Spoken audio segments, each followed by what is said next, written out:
నమస్కారం. యా విద్యా యాని శిల్పాని యా గతిర్యచ్చ చేష్టితం లోకాలోకస్య జగతస్తదస్మిన్ నాటకాశ్రయే. అటువంటి నాటకంలో జగత్తులో ఉండే సకల విద్యలు, శిల్పం, కవిత్వం, గతులు, చేష్టలు అన్నీ ఉన్నవని అర్థం. ఇక్కడ నాటకం అనగా నర్తనం అని అర్థం. ఇప్పటి వరకు జరిగిన పలు ఆవృత్తాలలో మన అభ్యర్థులు ఎంతో పోటాపోటీగా నర్తించి వాళ్ళ ప్రతిభను నిరూపించుకున్నారు.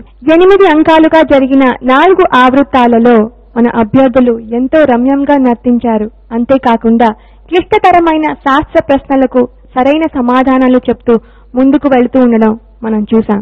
తొలి అంకంలో 32 మంది అభ్యర్థులతో మొదలైన ఈ పోటీ 4వ ఆవృత్తంలోని చివరికొచ్చేసరికి కేవలం 9 మంది మాత్రమే మిగిలారు. ఈ ఆవృత్తంలో ఆ 9 మంది అభ్యర్థులు పోటీ పడనున్నారు.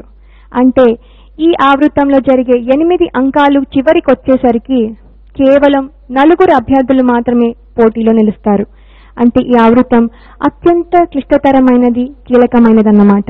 ఇక్కడ శాస్త్రానికి సంబంధించిన క్లిష్టతరమైన ప్రశ్నలను కూడా మన న్యాయ నిర్ణేతలు మన అభ్యర్థుల్ని అడుగుతారు. అంటే వారికి శాస్త్ర జ్ఞానం ఎంత మెండుగా ఉందో కూడా ఇక్కడ పరీక్షిస్తారు. శృతిలయలు కార్యక్రమంలోని చిట్ట చివరి ఆవృత్తంలో మనం ప్రయాణిస్తున్నాం.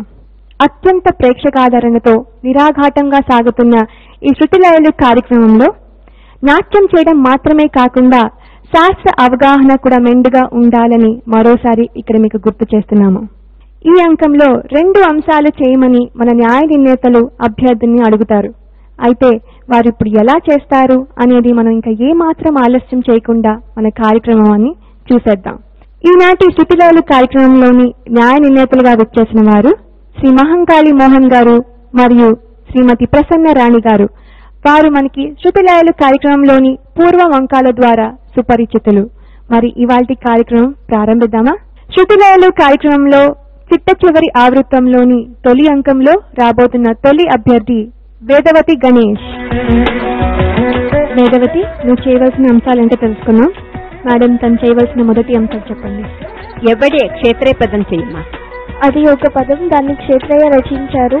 శంకరాభరణ రాగం, మిశ్ర చాపుతాళం. ఎవడే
పగలు వరు వచ్చి బలు